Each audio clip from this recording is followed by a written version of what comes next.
Oh, I'm sure of it. A little sore still. Yeah, Bill.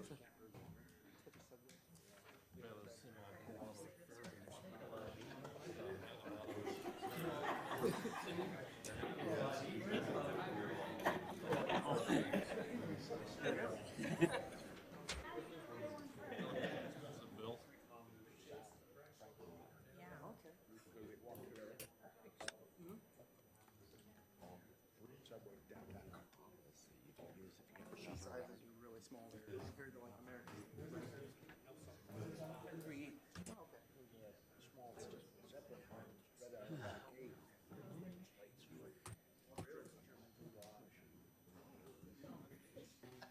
Are they as good as they make it seem?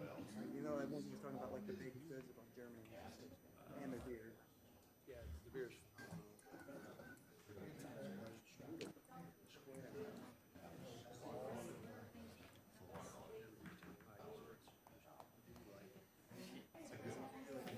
that's one of the reasons why I want to go so bad is I've heard that that's some stuff you can get. Good evening. It's 6:25 p.m. on Monday, October 2nd. We've got to get through two public hearings first before we start the council meeting. We're going to start with ordinance 2023-22. This is an ordinance of the Common Council of the City of Logansport, Indiana, for additional appropriations of auction proceeds to the various city departments. Is there anyone who would like to comment on ordinance 2023-22?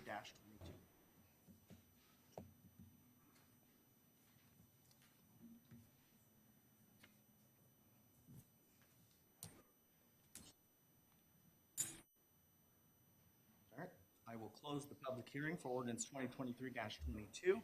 Moving on to the next public hearing, which is ordinance 2023-19. This is an ordinance of the City of Logansport, Indiana, annexing territory to the City of Logansport, placing the same within the corporate boundaries thereof, and making the same a part of the City of Logansport. Is there anyone who would like to comment on ordinance 2023-19?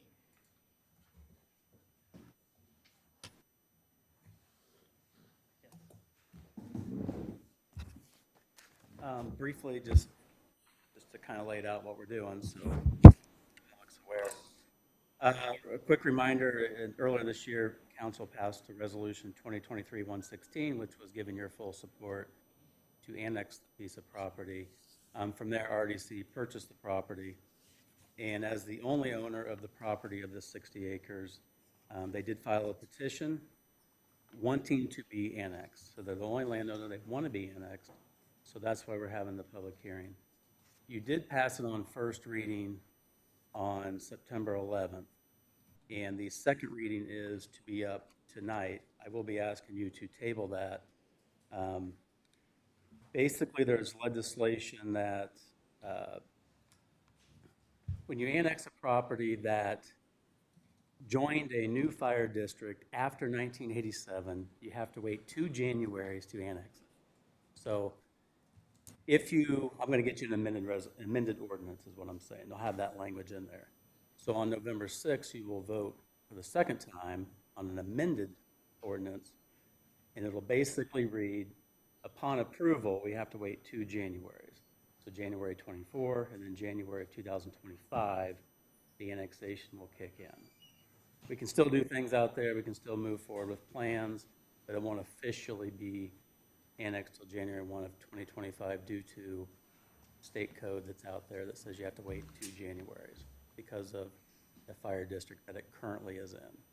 I'm also going to get you a fiscal plan that shows you that there's no capital requirements within 3 years unless there's something developed, and then it would be on the developer. Now, within the first year, though, you do have to provide services. So within January 1st of 2025 to January 1st of 2026, you will have to bring that jurisdiction under your police department and your fire department, your street department. But we don't anticipate any capital monies with that. It would just expand their territory a little bit. So that's where we're at. Again, I'll be asking you to table it, then I'll be asking you to approve the amended ordinance on November 6th. I would be open to questions on the public hearing. I had a question, Bill. You say that we can continue with plans even though we don't have that annexed? Correct, you just wouldn't put it into motion, action. You can move forward. We would still be the only owner, so we could still annex it. So let's say we put something in there this year. Construction? Construction, you can still do it. Once it becomes annexed, then it becomes into city taxes. Okay. That's our whole goal for the annexation is whatever's developed there will become city tax revenue and not county tax revenue. Constructed a building, it'd be under county tax until, 2020, January 20, yeah, it wouldn't be assessed yet, so essentially you wouldn't lose any income, but they would receive anything until January 1st, 2025. Any other comments? Anyone in the audience? All right. 6:29 PM. I will close the public hearing on ordinance 2023-19.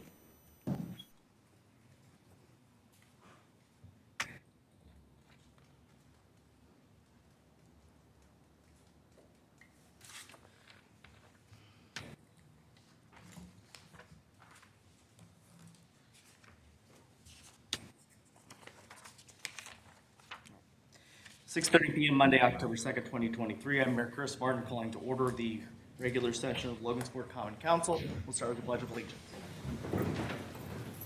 I pledge allegiance to the flag of the United States of America and to the republic for which it stands, one nation, under God, indivisible, with liberty and justice for all.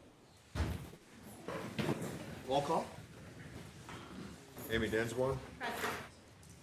Larry Hood. Present. Jonathan Nelms. Present. Jacob Don. Present. Scott Beatty. present. Haley Zinsmaster. Present. Dave Morris. Present. All right, we'll start with the approval of minutes for the regular session, September 11th, 2023 meeting. Make a motion to approve. Second. Any further discussion? Call for question. There's a comment in the audience. I have a correction. Oh, sure. I was present at this last meeting. Okay. Thank you. Could you give us your name? Yes, Elizabeth McQuinn. And you signed the register? Thank you.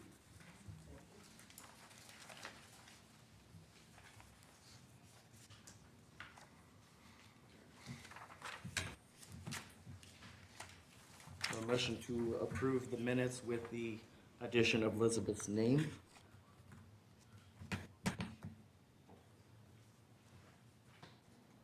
Anyone? So moved, sorry. Second. Motion, Jonathan? Second, Petey? Yes. Right. Second. Oh, sure. All right. Call for question.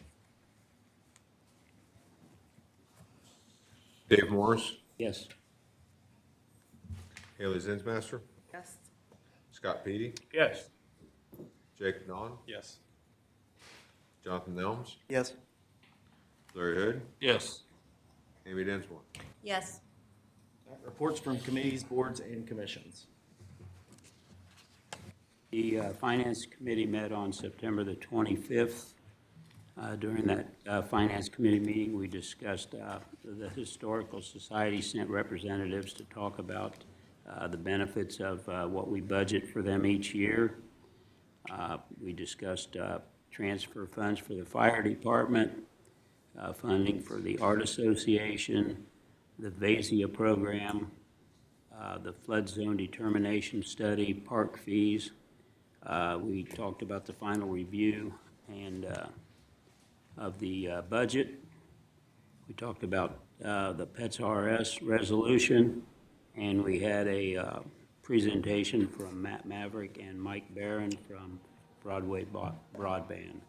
Several of these items are on tonight's agenda.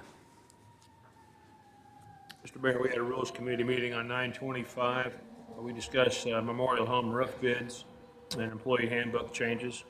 Thank you. Parks Board meeting met 9:25. We talked about parks fees and the Spencer Park Pavilion. Any others? All right. Moving on to old business, we'll start with ordinance 2023-19. Councilman Nelms. Ordinance 2023-19, an ordinance of the City of Logansport, Indiana, annexing territory to the City of Logansport, placing the same within the corporate boundaries thereof, and making the same a part of the City of Logansport. Mr. Mayor, I ask that we table ordinance 2023-19. Second. Any further discussion? Call for question. Larry Hood, Yes. Jonathan Nelms, Yes. Dave Morris, Yes. Haley Zinsmaster, Yes. Scott Petey, Yes. Amy Dinsmore, Yes. Jake Ladon. Yes. Ordinance 2023-19 is tabled. Ordinance 2023-20, Councilman Badon. Ordinance 2023-20, an ordinance of the Common Council of the City of Logansport, Indiana, establishing additional home rule funds required for the continued operation of the City of Logansport, Indiana. I ask for a vote on ordinance 2023-20. Second. Any further discussion? Call for question. Jonathan Nelms, Yes. Haley Zinsmaster, Yes. Dave Morris, Yes. Jake Ladon, Yes. Larry Hood, Yes. Scott Petey, Yes. Amy Dinsmore. Yes. Ordinance 2023-20 passes on its second reading. Ordinance 2023-21, Councilman Morris. Ordinance or resolution for appropriations and tax rates. Make a motion to approve. Second. Any further discussion? Call for question. Who's our second? Jake. Jake, okay.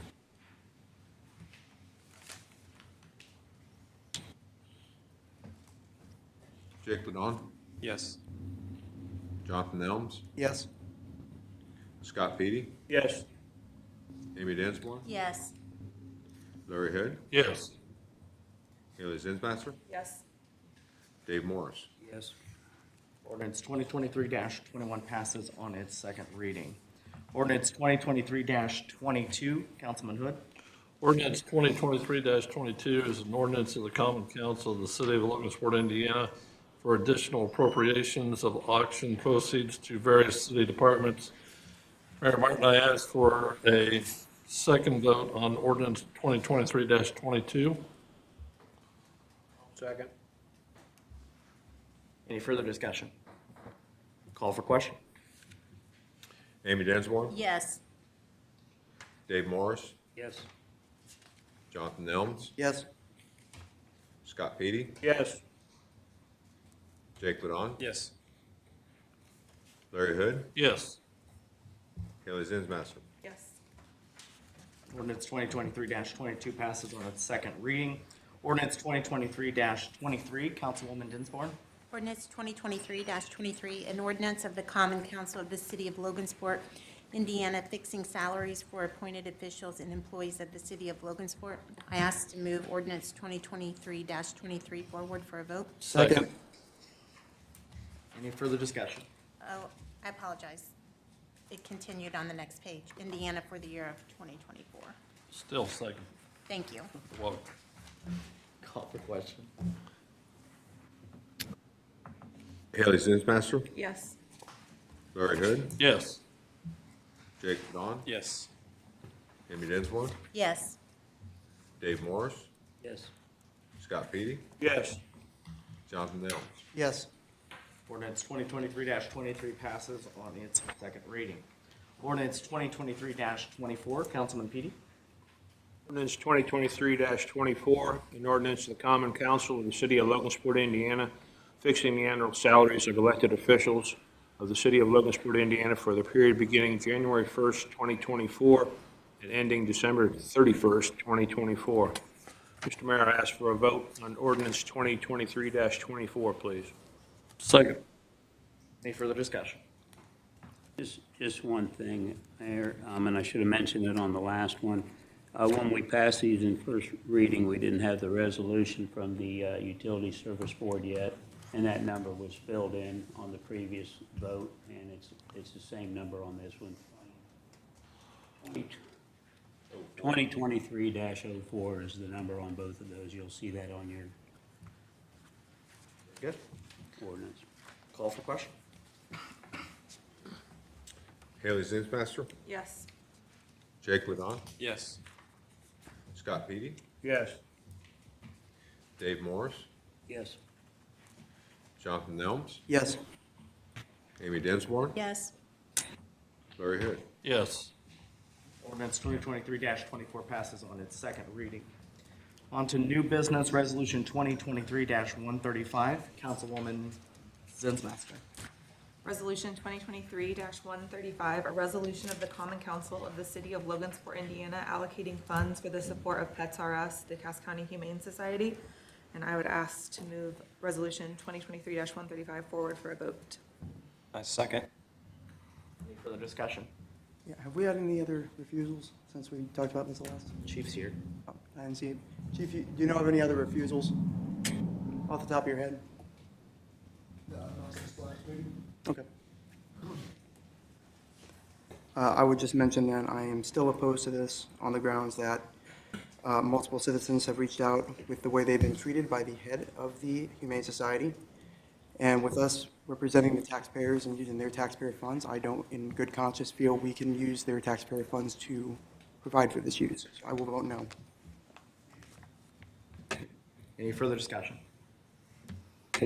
I would just add to this, and this is the exact same resolution that we passed, and it was vetoed by the mayor.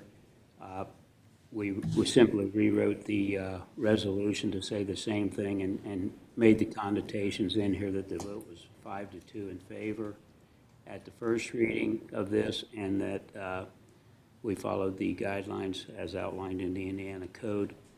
The mayor had exercised his right to veto, and this is the proper process to bring this to a vote to override that veto. So that's all. Any further discussion? Call for question. Larry Hood, No. Jonathan Nelms, No. Dave Morris, Yes. Haley Zinsmaster, Yes. Scott Petey, Yes. Amy Dinsmore, Yes. Jake Ladon. Yes. Resolution 2023-135 passes. Resolution 2023-136. Councilman Morris. Did you say my name? Sorry. You're okay. Can't do two things at once, right? Listen. Okay, Resolution 2023-136. A resolution of the Common Council of the City of Logansport, Indiana, transferring appropriations for the fire department. I make a motion to approve. Second. Any further discussion? Call for question. Scott Petey, Yes. Jake Ladon, Yes. Haley Zinsmaster, Yes. Amy Dinsmore, Yes. Dave Morris, Yes. Jonathan Nelms, Yes. Larry Hood. Yes. Resolution 2023-136 passes. Resolution 2023-137. Councilman Nelms. Resolution 2023-137, a resolution of the Common Council of the City of Logansport, Indiana, approving $5,000 for the Guardian Advocates West Division VASA program for 2024. Mr. Mayor, I ask for a vote on Resolution 2023-137. I second. Any further discussion? Yeah, I want to point out, this resolution is basically to give them proof that you're providing ownership, because we have budgeted for this for next year. So for everybody watching, it's simply to provide evidence for Ms. Johnson to be able to take this to the judges and say, we have our funding in place, so that they can get matching funding. Thank you. Any further discussion? Call for question. Dave Morris, Yes. Jonathan Nelms, Yes. Amy Dinsmore, Yes. Scott Petey, Yes. Larry Hood, Yes. Haley Zinsmaster, Yes. Jake Ladon. Yes. Resolution 2023-137 passes. Ordinance 2023-25. Councilman Ladon. Ordinance 2023-25, an ordinance of the Common Council of the City of Logansport, Indiana, amending Ordinance 2022-05, setting the fee schedule for programs, activities within the Logansport Parks and Recreation System. I ask for a vote on Ordinance 2023-25. Second. Any further discussion? Call for question. Amy Densmore, Yes. Dave Morris, Yes. Haley Zinsmaster, Yes. Scott Petey, Yes. Larry Hood, Yes. Jonathan Nelms, Yes. and Jake Ledon. Yes. Ordinance 2023-25 passes on its first reading. Any public comments? Anyone in the audience who'd like to make a comment, please come to the microphone, state your name and address for us, please.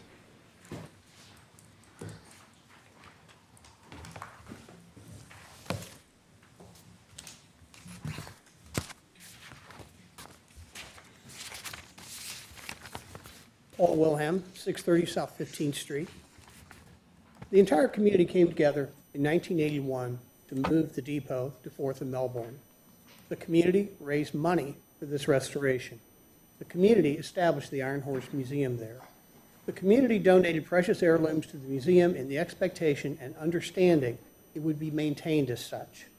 The community went on to do the Iron Horse Festival that brought people from all over the country. 25,000 people attended that first Iron Horse Festival, and 7,000 people rode the train during that first festival. I think it's fair to say we have not had an event like that since that brought those kind of numbers into an event in the city. In 2008, the Iron Horse Museum Depot was added to the City of Logansport Local Historic Inventory, and the museum and depot were declared locally historic with a rating of outstanding. In 2009, the city was recognized as a Preserve America city. And the city's application for the Iron Horse Museum and Depot was listed as one of the primary reasons. The city has demonstrated that we can do great things. The community is frustrated by an out-of-touch Parks Board and a mayor incapable of understanding the significance of our historic assets. The community is not going to stand by as our history is flushed because a mayor and a committee that we don't know who the members are thinks turning the Iron Horse Museum into a public toilet is a smart move. This after a failed plan to take a boxcar and turn it into a restroom as a homage to our great railroad history, which would have made Logansport a regional laughing stock. We understand the mayor is trying to prove that he can actually accomplish something, but turning the Iron Horse Museum into a toilet may be the biggest slap in the face of the citizens of Logansport in the history of this community. Recent developments have occurred this week. The developer of the $6 million apartment building has backed out of the Urban Park project. And part of the grant was the idea that we would be able to attract residential development downtown. The Mayor and Parks Board has circumvented the council in certain respects by the claim that the Melbourne project is a contribution by the city towards the Urban Park project. The council probably understands that providing millions of tax dollars to this project might be a waste of taxpayer dollars. The relocation of the farmers market off Market Street to Melbourne would potentially hurt local farmers and merchants who have become established at that location. Because of this, we are taking the city back, and in certain respects, we have started a petition to do so. We've already collected several hundred signatures in just a few short days, and we'll have many more by the end of the week. I was there Saturday as every farmers market vendor signed the petition. They don't want to move. Additionally, area businesses are providing letters stating their objection to the Urban Park project. A delegation of citizens are prepared to present this petition directly to the IEDC, asking them to withhold funding until an alternative plan acceptable to the citizens and city council can be found. We urge the city council to consider taking back the property at 4th and Market from the Redevelopment Commission, and let's preserve the farmers market in its present location, hopefully with a permanent structure.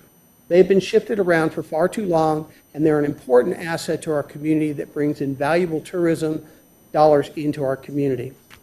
After the meeting, we will have the petition available, and anyone on the council or anyone in the audience who would like to sign it can do so. Thank you. Any other discussion?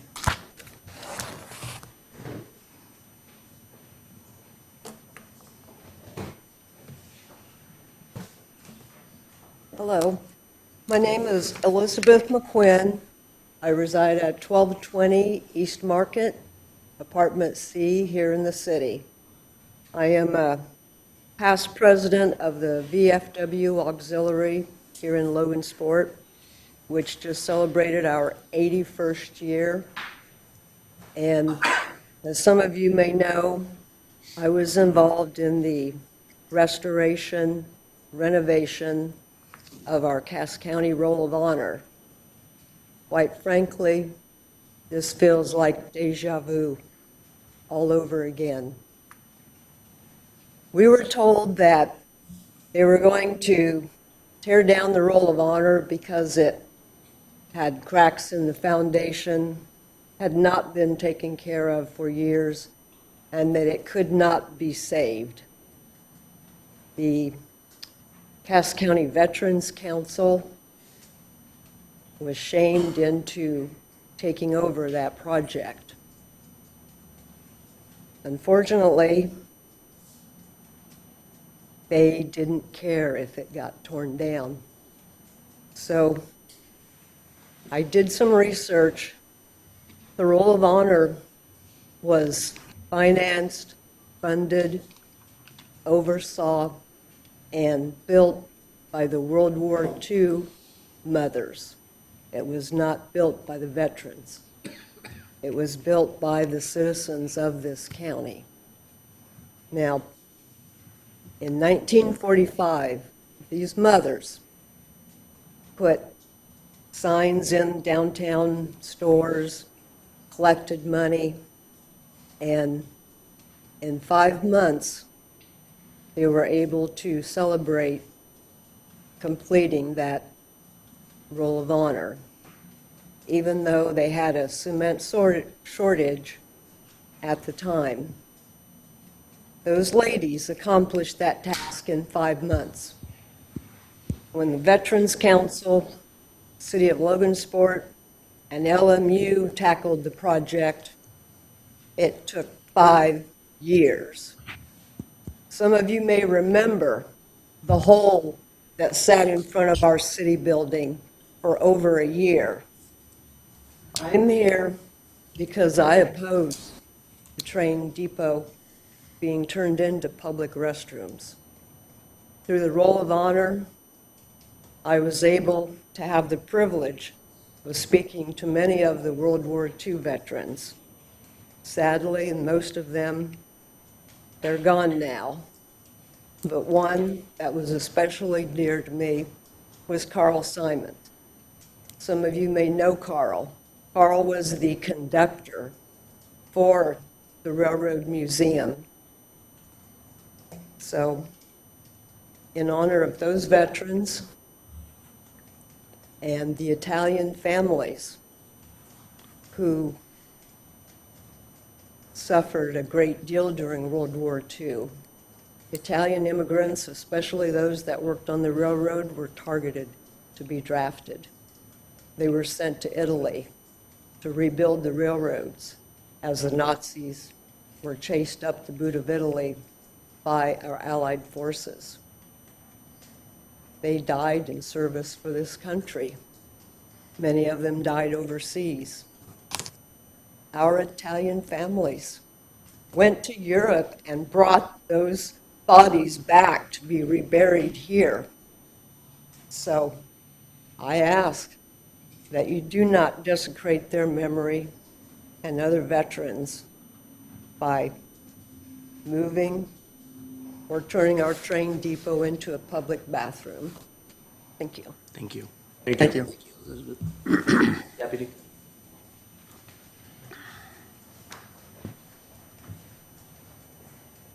So I can't necessarily touch on some of that, but I can say that the historic preservation of the depot has been at the forefront since this concept came about. They talked about the rail cars. It was a good concept that we looked into. It was approved with our grant funding, but as we ran into some challenges with that, the issues with the structure of the depot were raised by Logan's Landing. Aaron gave you some of that history.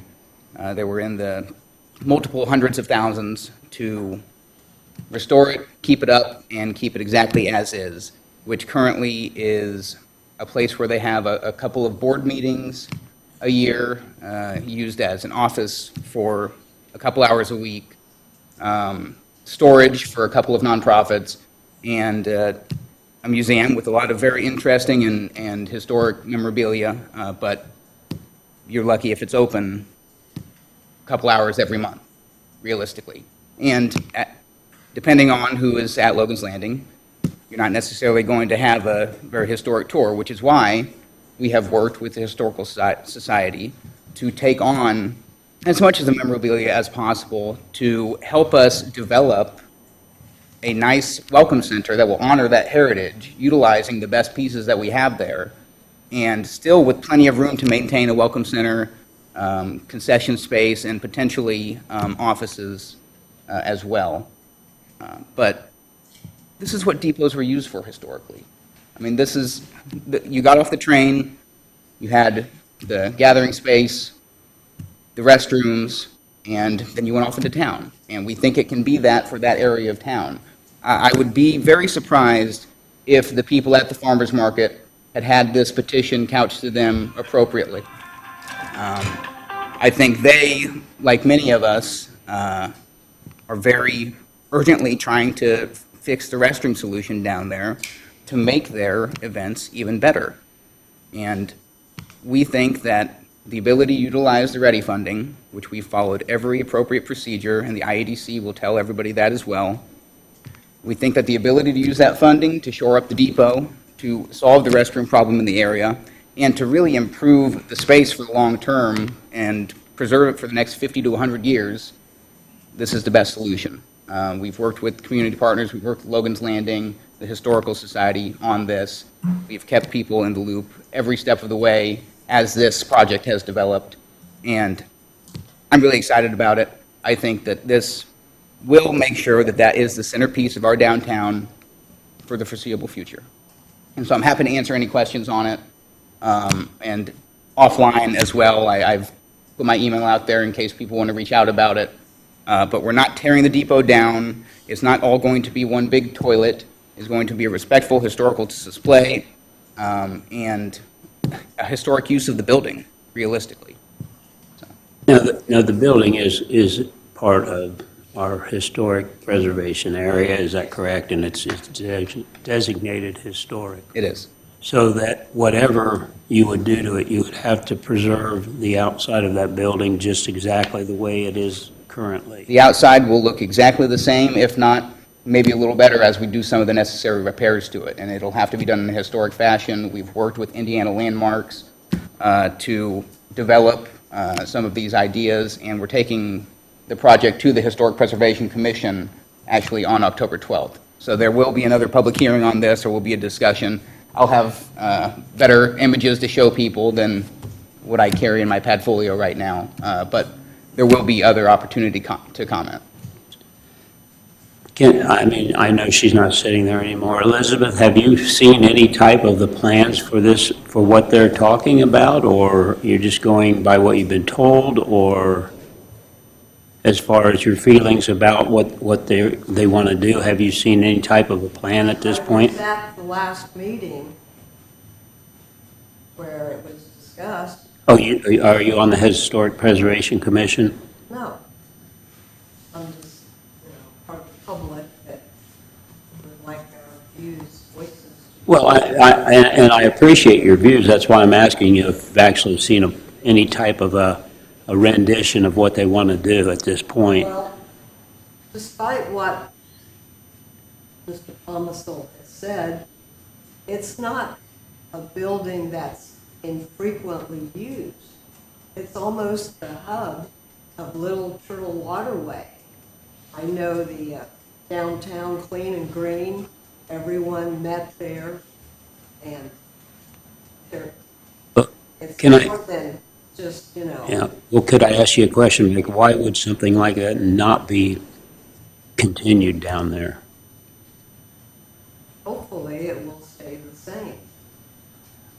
The hope is that it's improved. I mean, really, and it's those things happen down there. People meet down there because a lot of times they are using the building for storage for these downtown events. And that's essentially the extent of it. They're not going in there. People I've that go to... attended several meetings there from the Cass County Arts Alliance. I have as well. I was on the Arts Alliance board, and that, as I said, that's kind of the extent of the use right now is a couple of nonprofits have their boards. That they have a lease. They do. They have a year lease, and it will be fulfilled until their lease is up. And as we are with Logan's Landing, we'll work with them to find space that's amenable to them. They would assuredly be able to utilize this room in a lot of cases for some of their meetings. And we're looking at some space in the city building for Logan's Landing that I'm sure could accommodate as well, because there's some areas down below that have room for meeting space. So they will be accommodated. When, I guess a question I would have, I mean, we really don't have a whole lot of say in this. I mean, we can either be against it or for it, but we don't really have any, we can't vote this thing. We could write a resolution saying we oppose or approve, but we don't ultimately have any decision-making power in this because you're not asking us for any funds. But do you plan on, if you have this all put together, is there going to be like would you have a meeting up here or somewhere where the public could come in well in advance and look at it? Would absolutely be open to that. We don't have this set renderings because until now we haven't fully been on, with making this project happen. So we should have those in the next couple of weeks. I'm hoping maybe we'll have something for historic preservation, but we'd be open to meetings about it. It'll take a little while to do the bid specs and get through all of our steps that we have to go through with the grant. So yeah, we'll open up to the public and we'll send out the information as we get it. We've done this from the very beginning on this project. We've had the renderings out there for the public to see. There is some revisionist history out there that apparently there's some big opposition to this project. I remember when it was first released to the paper in Cass County Online, some of these other places, there was a wildly positive response. And we've updated the public every step of the way. And now we have a really good opportunity to utilize our grant funds to restore and preserve the central piece of our downtown district and solve an issue for all of the organizations that have events down there. And that's why we've brought it forward. And like you said, we're not asking you for anything. We brought this forward to the Parks Committee because we want it to be upfront with everybody. We're not trying to slip this by. We're working with the partners as we get approvals, and we're trying to keep everybody as engaged as possible. Now, do you have has the money already been allocated for this? I know that at one time you had told me in the past, before this project even came to be the project that it is, that you had $1 million that you could utilize at the urban park. Yes. Now, do they have a timeline for you to get your final plan together, or? Like everything, we have to be under contract by the end of 2024 for it, and then all. So there's plenty of time. We're not rushing to meet a deadline next week, or. Nope, not at all. So there should be plenty of time for public input, meetings. Yep, every step of the way. Thank you. Thanks, guys. Thank you. I might be able to clarify something. I actually have. Come back. I'll come on back up.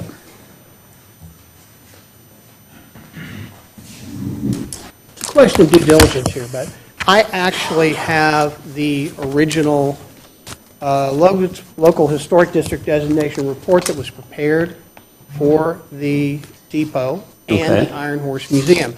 The previous historic commission must have had the foresight that we would come here someday to have this discussion, because they very carefully established the way that this district was created and the way that this property that we're talking about was designated. The property carries an outstanding designation.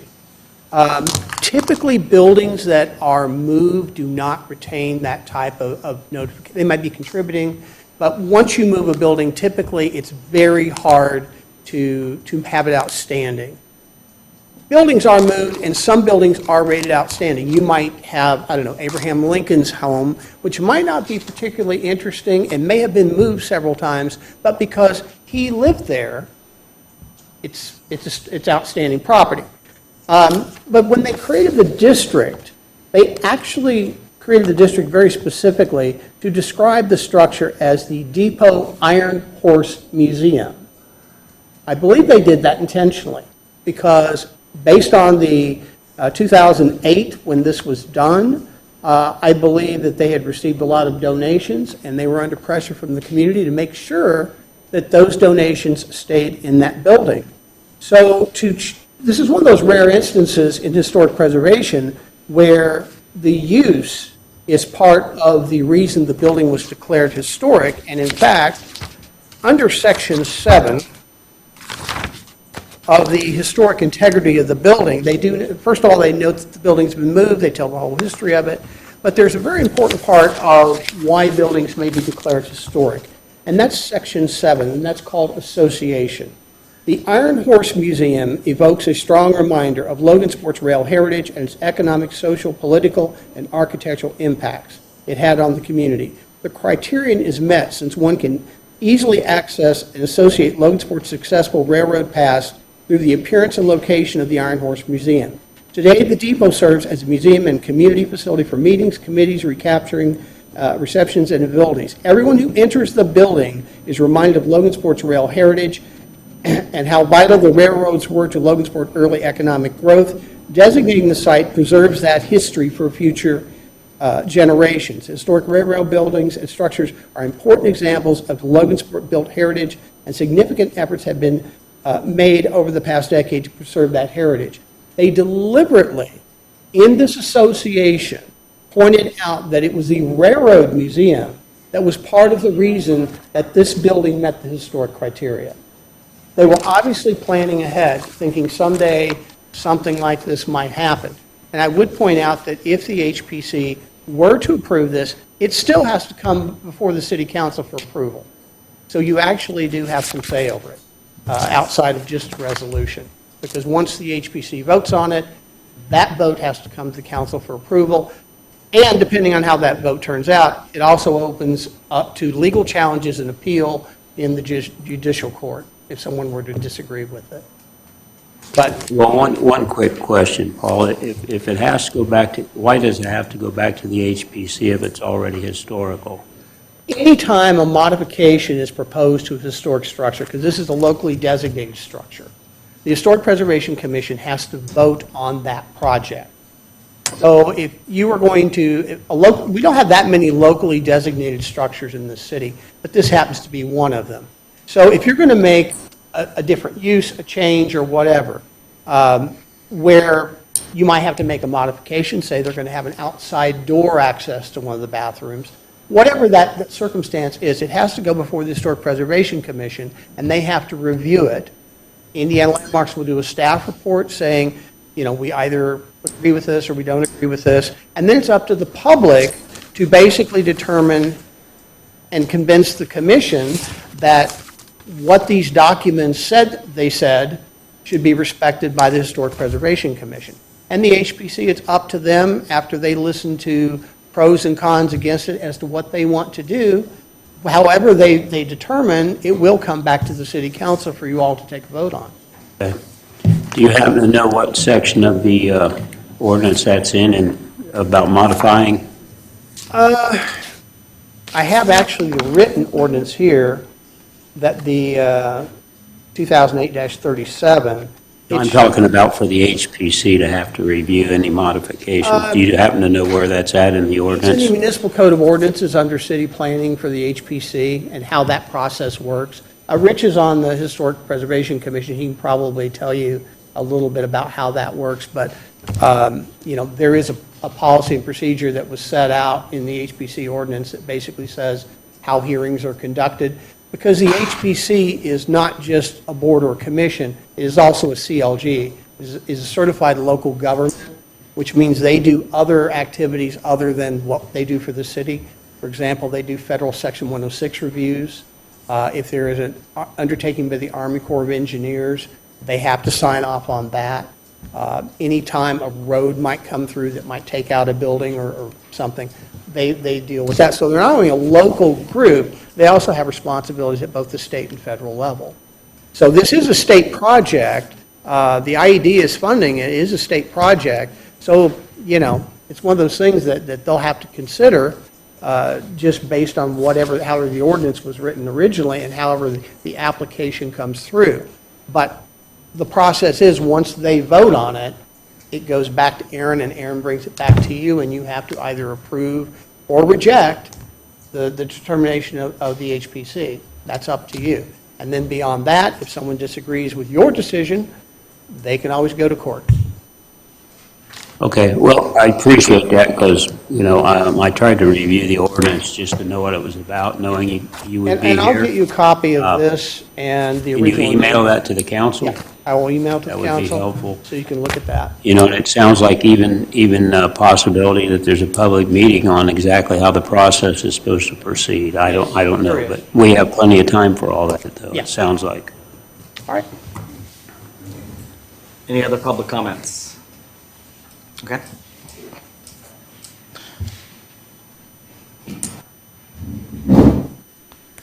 Hi, my name's Emily Klabundi, and I'm on the board of the Farmers Market, and I'm here on behalf of the Logansport Farmers Market. And I just kind of wanted to bring attention to that area over there where the urban park is and the Farmers Market lot.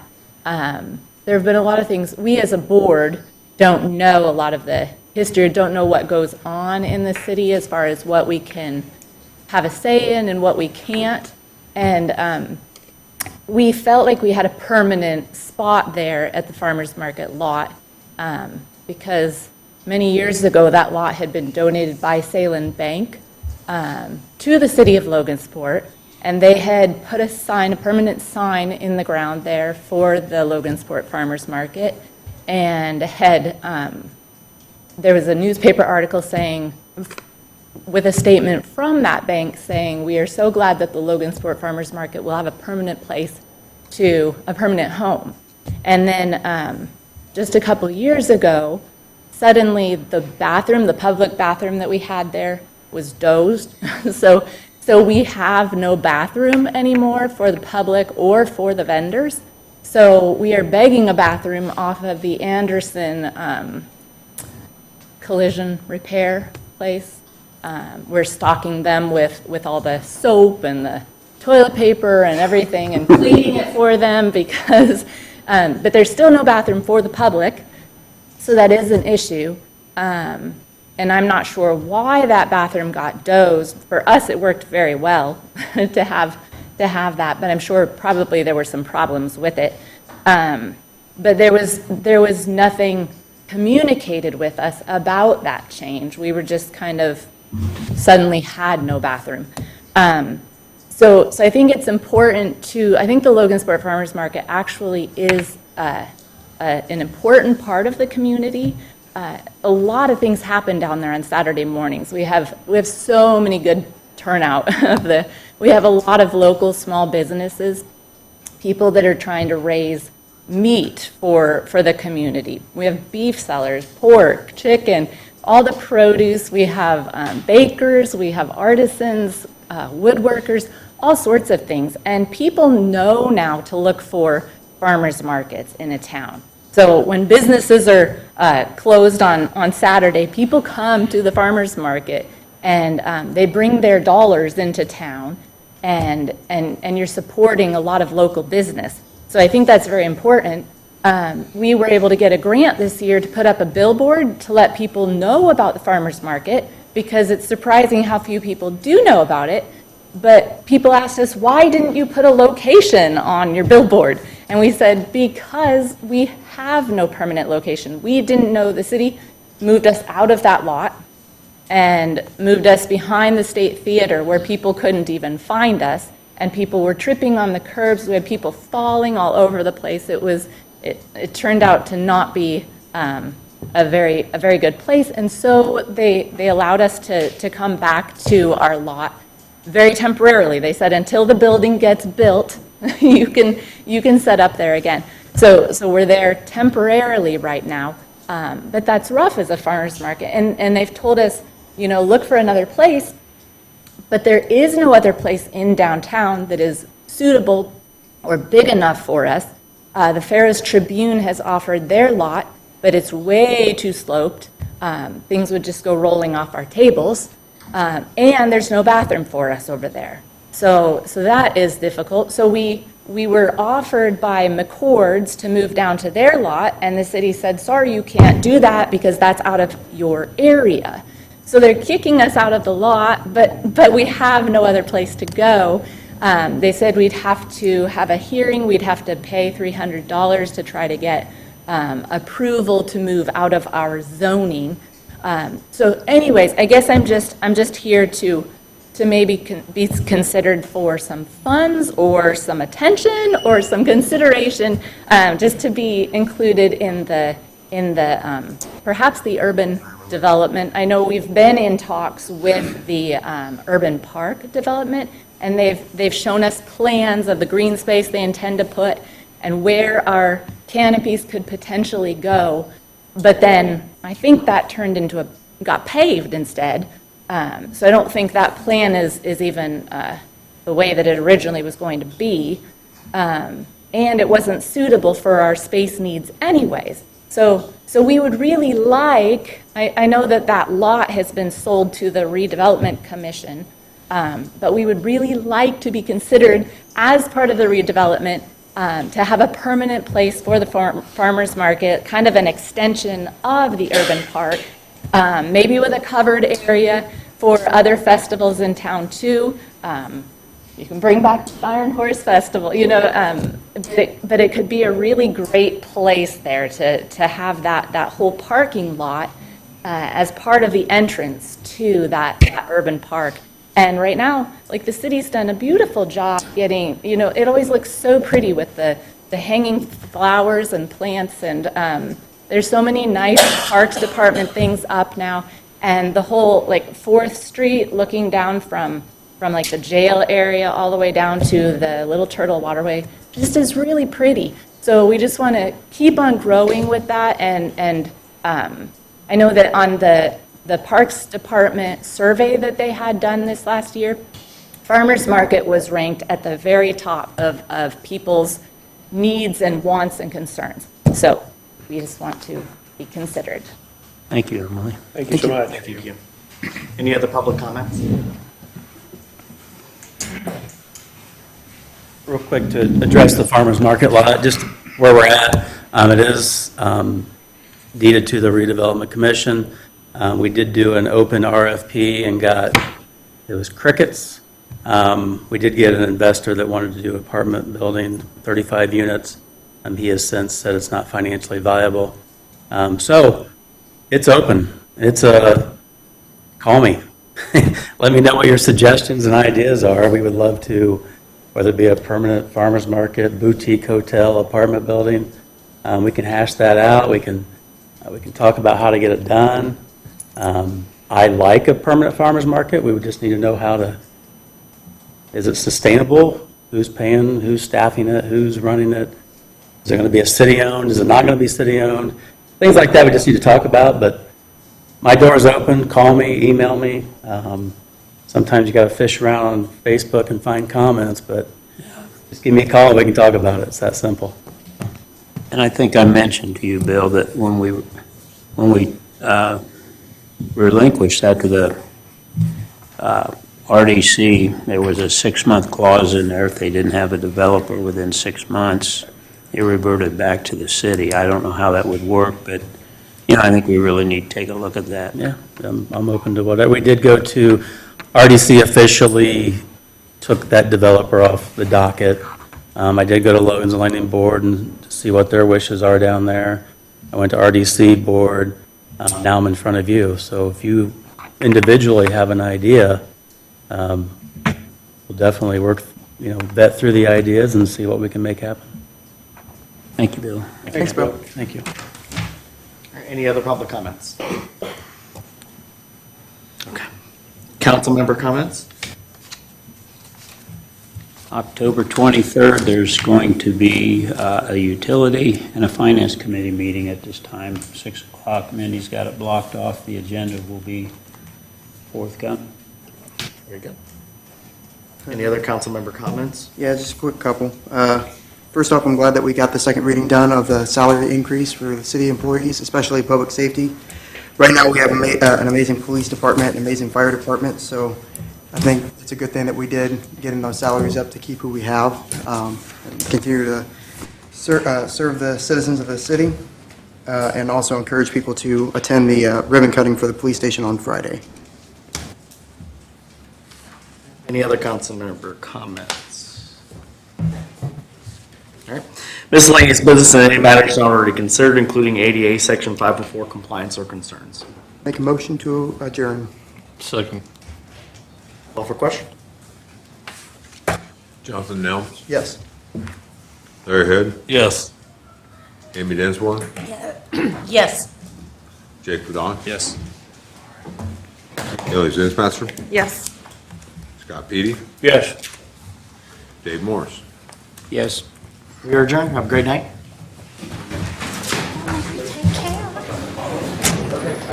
Council members don't leave without signing the resolution. Reminder, don't forget.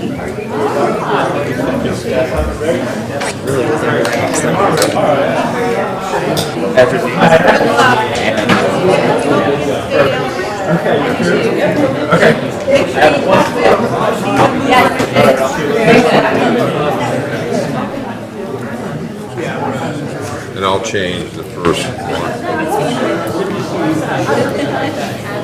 Change the first, page, the minutes.